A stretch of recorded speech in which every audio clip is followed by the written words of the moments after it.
Assalamualaikum warahmatullahi wabarakatuh. Kami dari kelompok 5 akan membahas tentang investasi saham dengan dosen pengampu Bapak Hari Setiawan SEMAK. Investasi saham. Perusahaan dapat menginvestasikan uangnya dalam bentuk saham perusahaan lain. Apabila saham-saham itu dibeli dengan tujuan penggunaan uang yang menganggur dan penjualannya untuk memenuhi kebutuhan uang, maka pembelian saham akan dicatat sebagai investasi jangka pendek. Tetapi, jika saham yang dibeli tidak untuk tujuan seperti tersebut sebelumnya, maka akan dicatat sebagai investasi jangka panjang. Selanjutnya, ada investasi instrumen ekuitas. Investasi instrumen ekuitas mempresentasikan kepemilikan investor di saham biasa, preferen, atau instrumen modal lainnya. Tingkat pengaruh investor terhadap entitas yang dimiliki instrumen ekuitasnya menentukan metode pencatatan yang diterapkan. Selanjutnya itu investasi instrumen ekuitas. Presentasi kepemilikan 0-20% memiliki tingkat pengaruh yang tidak ada atau tidak signifikan dengan metode pencatatan yaitu nilai wajar. 20-50% tingkat pengaruhnya itu signifikan dan metode pencatatannya itu ekuitas. 50% sampai 100% tingkat pengaruh yang dimiliki yaitu kendali, sedangkan metode pencatatan yang digunakan yaitu metode biaya atau ekuitas ditambah konsolidasi. Selanjutnya bisa kita lihat perbandingan antara metode nilai wajar dan metode biaya. Untuk pengklasifikasiannya, pada metode pencatatan nilai wajar, yang pertama dapat diukur pada nilai wajar melalui laba rugi, atau yang kedua itu tersedia untuk dijual. Untuk pengakuan atas dividen tunai yang diperoleh, akui sebagai pendapatan dividen. Selanjutnya, untuk pengakuan atas laba rugi tidak ada. Untuk keuntungan atau kerugian penyesuaian nilai wajar, pada pencatatan nilai wajar diakui dalam laba rugi tahun berjalan atau diakui dalam pencatatan pendapatan komprehensif lainnya, sedangkan untuk biaya itu tidak ada. Penyajian di laporan keuangan, pada nilai wajar itu penyajiannya pada nilai wajar, sedangkan untuk metode pencatatan biaya penyajiannya itu sebesar nilai pengakuan awal. Yang selanjutnya itu contoh soal.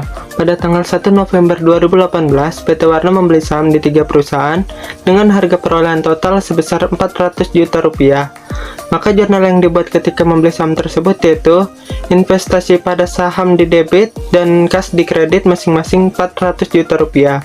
Selanjutnya pada tanggal 1 Desember 2018, PT Warna menerima dividen dari PT Hijau sebesar 20 juta rupiah, maka jurnal yang dibuat itu kas 20 juta rupiah di debit dan pendapatan dividen di kredit sebesar 20 juta rupiah.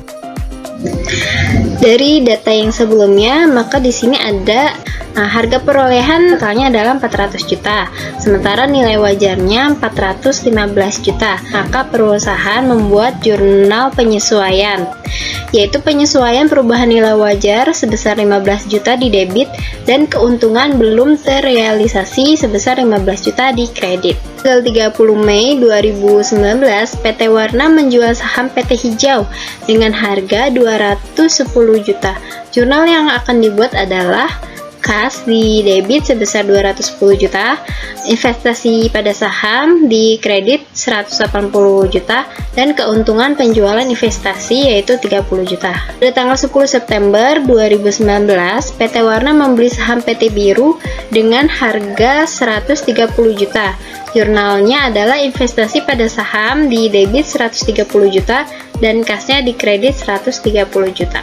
Pada Desember 2019, harga perolehannya 350 juta dan nilai wajar 330 juta. Maka jurnal penyesuaiannya adalah kerugian belum terrealisasi 35 juta di debit dan penyesuaian nilai wajar 35 juta di debit. Ini didapat dari saldo yang sebelumnya 15 juta ditambah dengan selisih antara nilai perolehan dan nilai wajar pada 2019 yaitu 20 juta. Selanjutnya ada metode ekuitas. Pengakuan atas dividen tunai yang diperoleh.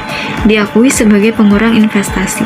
Pengakuan atas laba atau rugi bersih investi, diakui sebagai pendapatan di laba rugi tahun berjalan dan penambah investasi. Keuntungan atau kerugian penyesuaian nilai wajarnya tidak ada. Penyajian di laporan keuangan sebesar nilai pengakuan awal ditambah pengakuan laba atau rugi investi dikurangi perolehan dividen. Selanjutnya ada contoh. Selanjutnya ada konsolidasi. Apabila suatu entitas memiliki 50% kepemilikan atas entitas lain, investor akan disebut induk perusahaan atau pihak pengakuisisi dan investi disebut anak perusahaan atau pihak diakuisisi. Sekian dari kelompok kami, kurang lebihnya mohon maaf. Wassalamualaikum warahmatullahi wabarakatuh.